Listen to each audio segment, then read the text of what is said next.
Hello students, मैं आपका physics गुरु Nitin Bhatnagar physics के अपने अगले सेशन में आपके साथ आज एक इम्पॉर्टेंट टॉपिक डिस्कस करेंगे। हम प्रतिरोधों को अभी तक हमने पढ़ा, प्रतिरोध होते क्या हैं, उनको मान किस तरीके से पढ़ा जा सकता है। लेकिन बहुत सारे वैद्युत परिपथ हमारे पास ऐसे होंगे जहां पर एक से ज्यादा प्रतिरोध प्रतिरोधक आपस में जुड़े होंगे।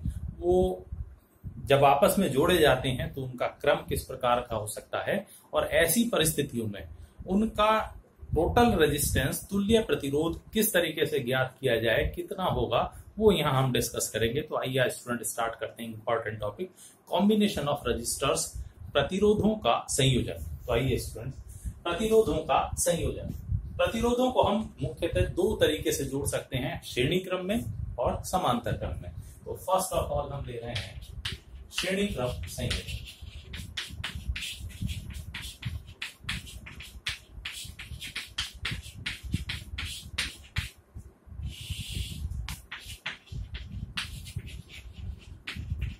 इन सीरीज मान लीजिए हमारे पास तीन प्रतिरोधक गिवन हैं, R1, R2 एंड R3। उनको श्रेणी क्रम में यानी निरंतर आपस में जोड़ा गया है और इनके सिरों पर हमने V विभवांतर लगाया गया है। जो भी सोर्स हमने स्रोत जोड़ा है उसकी सहायता से V विभवांतर लगाया जा रहा है और इनमें I धारा बहेगी। पहले प्रतिरोध में भी वही धारा होगी I, दूसरे में भी तीसरे। तो श्रेणी क्रम संयोजन में धारा समान होती है और इनके प्रतिरोधों के सिरों पर विभवांतर है V1, दूसरे के सिरों पर V2 और तीसरे के सिरों पर V3। तो टोटल तुल्य प्रतिरोध कितना होगा वो हम ज्ञात करेंगे।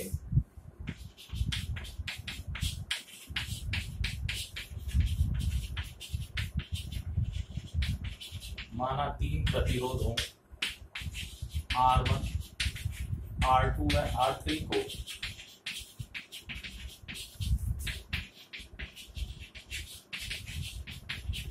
परस्पर श्रेणी क्रम में जोड़ा गया है।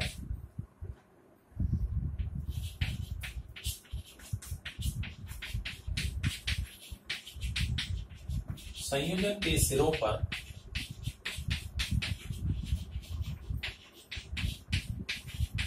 V विभवांतर लगाने पर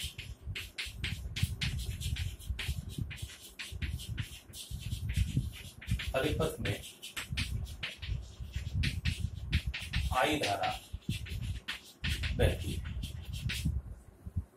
ठीक है, तो प्रतिरोधों के सिरों पर कितना विभवांतर उत्पन्न होगा वो देखें। तो प्रतिरोधों के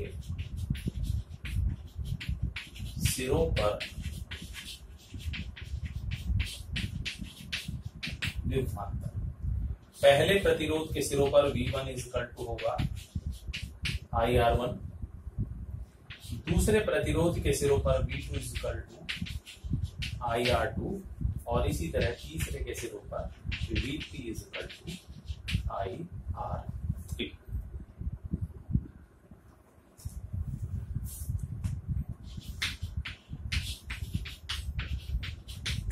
तो संयोजन के सिरों पर विभवांतर V इक्वल टू होगा V1 plus V2 plus V3।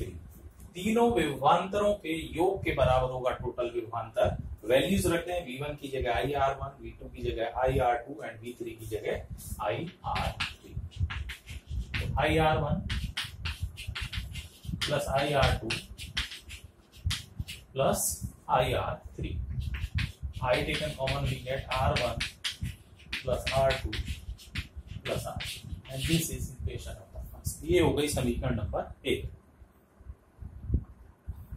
अगर पूरे संयोजन का प्रतिरोध R मान लिया जाए, परिपथ में धारा I बह रही हो, तब क्या होगा।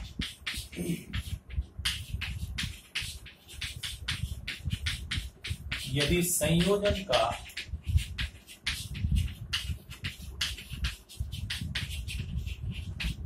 तुल्य प्रतिरोध कैपिटल आर हो, तब V इज इक्वल टू होगा आई आर। दोनों इक्वेशंस सेम क्वांटिटी को प्रदर्शित कर रही है, एक ही चीज को प्रदर्शित कर रही है, तो दोनों को इक्वेट कर दें तो समीकरण 1 व 2 से I R is equal to I R1 plus R2 plus R3, I से आई कैंसिल, तो we got R is equal to R1 plus R2 plus R। ये है श्रेणी क्रम में जोड़े गए प्रतिरोधकों का तुल्य प्रतिरोध R is equal to R1 plus R2 plus R3। श्रेणी क्रम संयोजन में धारा का मान सभी प्रतिरोधों में समान, विभवांतर का मान अलग अलग उनके प्रतिरोधों के अनुपात में होता है, और टोटल तुल्य प्रतिरोध होता है R equal to R1 plus R2 plus R3। तो ये है प्रतिरोधों का श्रेणी क्रम संयोजन। इसके बाद हम लेकर के चलते हैं समांतर क्रम संयोजन।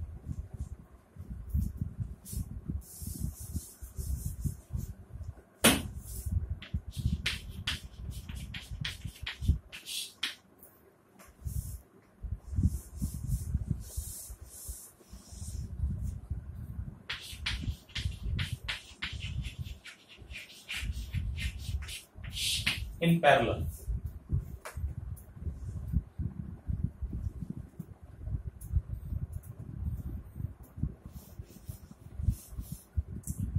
तीन रेजिस्टेंस हम लेकर के चल रहे हैं।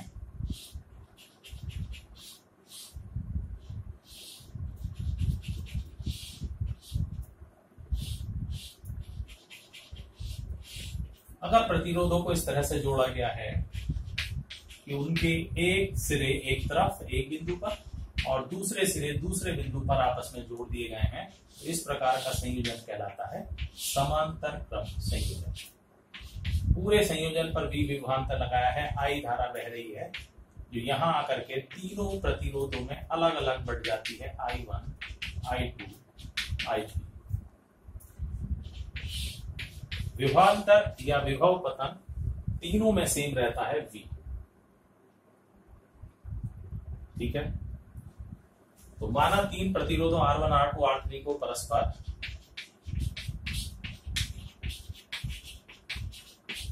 समांतर क्रम में जोड़ा गया है। संयोजन के सिरों पर भी विभवांतर लगाने पर परिपथ में I धारा बहती है।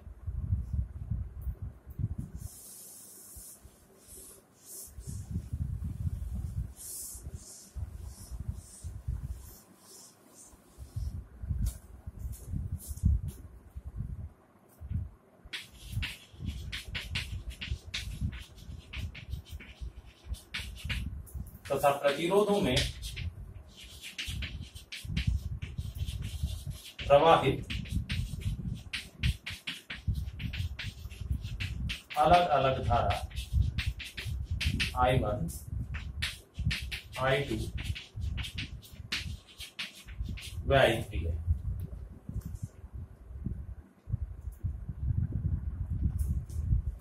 टोटल धारा I ही तीनों में डिवाइड हो रही है, तो वही हम लेकर के चलें।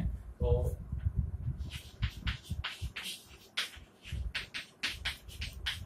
परिपथ में कुल धारा I इज इक्वल टू होगा I1 plus I2 plus I3। I1 है पहले प्रतिरोध में धारा, विभवांतर भी है, तो I1 equal to V upon R1, I2 is equal to है V upon R2 and I3 is equal to V upon R3। V अगर कॉमन लें तो आ जाएगा 1 upon R1 plus 1 upon R2 1 upon R3 and this is equation number first.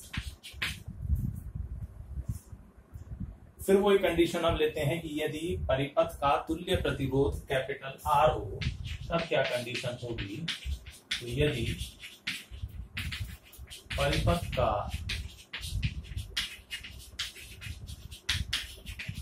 तुल्य प्रतिरोध capital R हो तब I इज इक्वल टू होगा V अपॉन R। दोनों समीकरणों को तुलना कर ली जाए तो समीकरण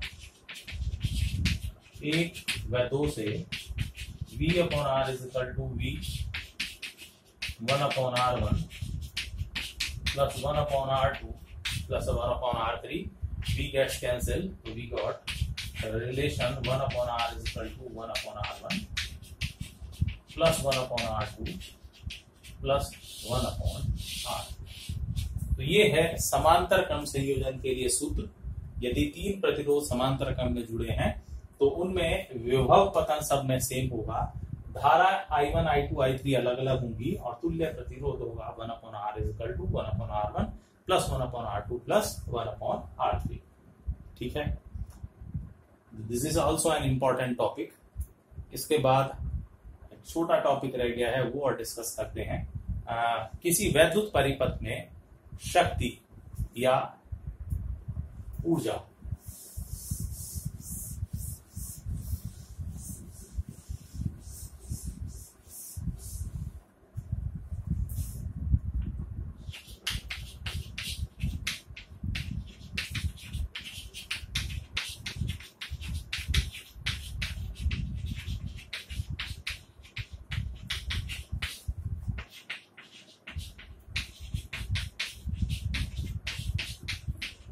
परिपथ में व्यय वैद्युत ऊर्जा एवं वैद्युत शक्ति।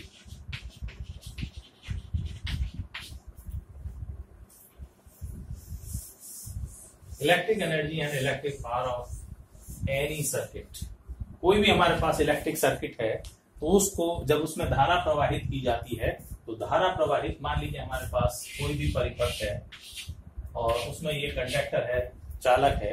जब धारा प्रवाहित की जा रही है तो इसमें उपस्थित मुक्त इलेक्ट्रॉन गति करते हैं और गति करते हुए लगातार क्या करते हैं, धन आयनों से टक्करें करते हैं। उन टक्करों में कुछ एनर्जी वो उनको लगातार ट्रांसफर करते रहते हैं और इस प्रकार से जब भी परिपथ में धारा बहती है तो उन इलेक्ट्रॉन्स की गति कराने के लिए निरंतर हमें कुछ अतिरिक्त ऊर्जा देनी पड़ती है किसी बाह्य स्रोत से, और वो ऊर्जा, दी गई ऊर्जा उन इलेक्ट्रॉनों की टक्कर द्वारा जो धनायनों को ट्रांसफर हो रही है वो ऊष्मीय ऊर्जा में परिवर्तित होती रहती है। तो इस प्रकार से किसी परिपथ में वैद्युत धारा के प्रवाह को बनाए रखने के लिए जो बाह्य स्रोत द्वारा ऊर्जा खर्च की जाती है वो कहलाती है परिपथ की वैद्युत ऊर्जा। वही हम यहाँ ज्ञात करेंगे क्या होता है।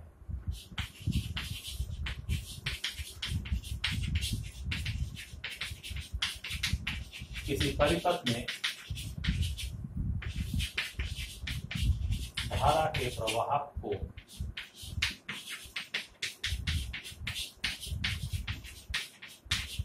बनाए रखने के लिए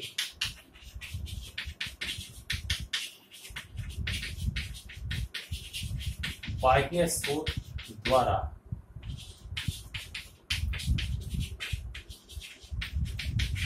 दी गई ऊर्जा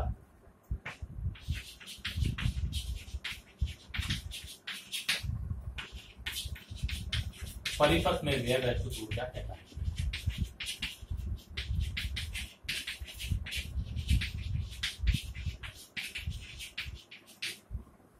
और ये ऊर्जा उस चालक के अंदर ऊष्मीय ऊर्जा के रूप में परिवर्तित हो जाती है। तो इसके लिए डेरिवेशन लेकर के चलेंगे। माना एक चालक का प्रतिरोध R है,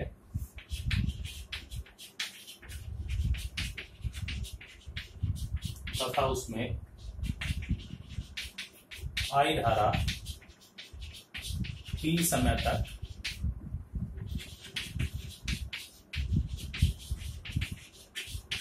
प्रवाहित की जाती है।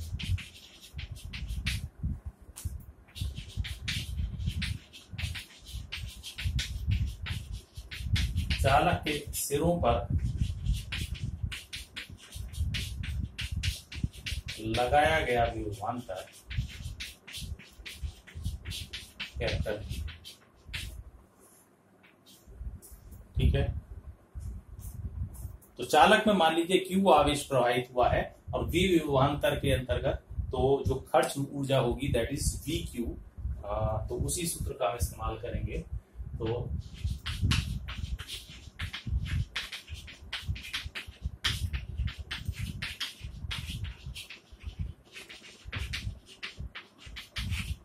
परिपथ में व्यय वैद्युत ऊर्जा W इक्वल टू होगा Q और इंटू V के। Q बराबर होता है IT। इस सूत्र का अगर इस्तेमाल करें तो W equal to IT into V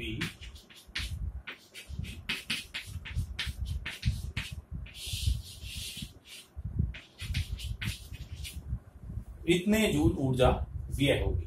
this is first relation.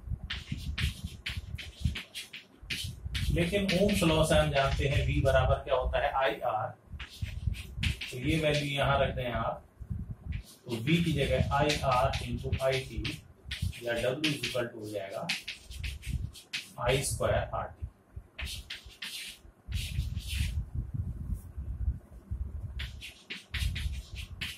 इसी सूत्र से I इक्वल टू लिख सकते हैं हम V अपॉन R, तो ये हो जाएगा V square upon R square into RT, 1R gets cancel, तो W के लिए एक और सूत्र आ जाता है V square upon R into T।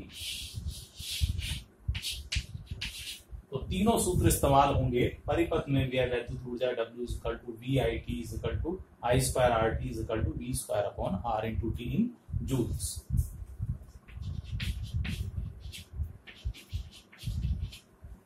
अगर हमें कैलोरी में ज्ञात करना है तो इसको 4.18 या 4.2 जो भी हमारे रिक्वायर्ड कंडीशन गिवन हो उसके अनुसार इसको जूल को हम कैलोरी में परिवर्तित कर सकते हैं।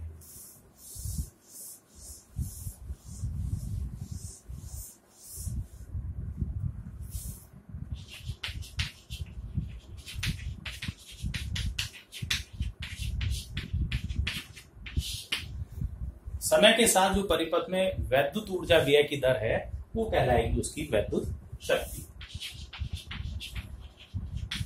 वैद्युत परिपथ में प्रति एकांक समय में व्यय वैद्युत ऊर्जा या समय के साथ विद्युत ऊर्जा व्यय की दर को, तो वैद्युत परिपथ में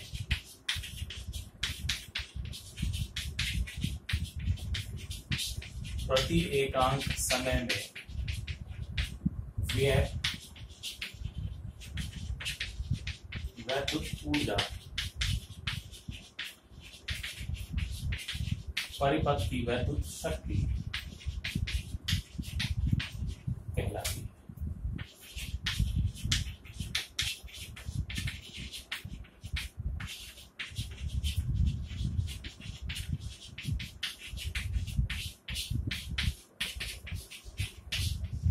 T समय में W ऊर्जा व्यय हुई है तो व्यय ऊर्जा की दर होगी W upon T and this is called electric power P is equal to W upon T। ये सूत्र यहां रख दिए जाएं तो हर सूत्र में T कैंसिल हो जाएगा, तो आप देखें P इज इक्वल टू आ जाएगा VI और is equal to I square R is equal to V square upon R और इसमें वॉट।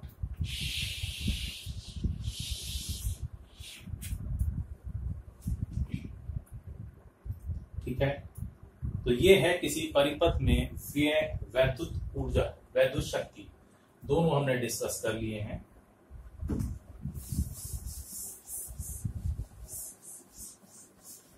सामान्य रूप से वैद्युत ऊर्जा को हम जूल में या कैलोरी में व्यक्त कर रहे होंगे, लेकिन एक और इंपॉर्टेंट मात्रक इस्तेमाल किया जाता है वो हम डिस्कस करें, दैट इज कॉल्ड किलोवाट घंटा, किलोवाट आवर।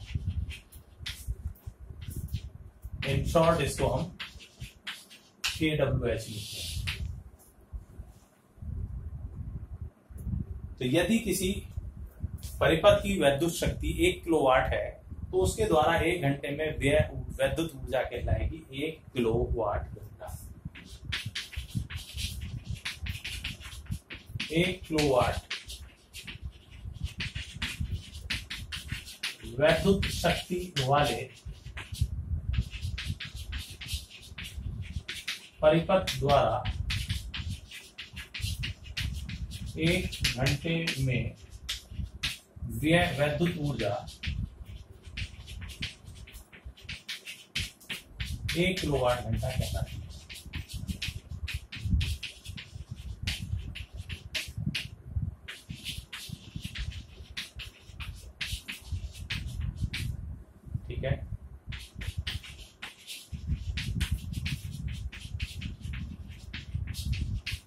1 किलोवाट मीन्स 1000 वाट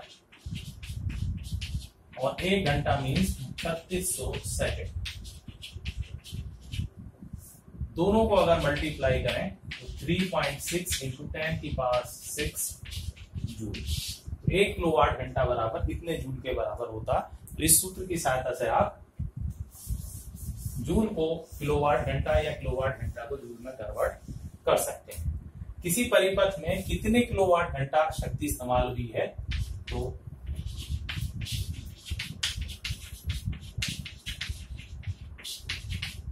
या सिंपली इसको हम एक यूनिट भी बोल देते हैं, तो किलोवाट घंटा या यूनिट की संख्या।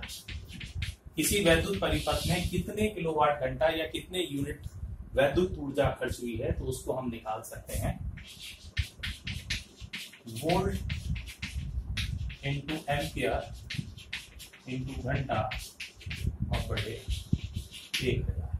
तो इस सूत्र की सहायता से हम ज्ञात कर सकते हैं कि किसी परिपथ में कितने किलोवाट घंटा ऊर्जा खर्च हुई है। बहुत सारे न्यूमेरिकल्स में इसका इस्तेमाल होगा, जहां आपको 1 किलोवाट घंटा इट मीन्स 1 यूनिट वैद्युत ऊर्जा की हमें मूल्य गिवन किया होगा, तो पूछेगा कि किसी परिपथ में इतने समय तक ये उपकरण इस्तेमाल हुए हैं, कितना बिल होगा। तो विद्युत बिल हम ज्ञात कर सकते हैं। फर्स्ट ऑफ ऑल यूनिटों की संख्या निकालें और फिर उसमें मल्टीप्लाई करते हैं 1 यूनिट की कॉस्ट से, मूल्य से, तो हमारे पास विद्युत बिल कितना होगा वैद्युत ऊर्जा का, वो हम ज्ञात कर सकते हैं। तो यहाँ हमारा टॉपिक फिनिश होता। इसको तैयार करिएगा और नेक्स्ट सेशन में जल्दी हम मिलेंगे अपने नेक्स्ट वीडियो में। तब तक थैंक्स।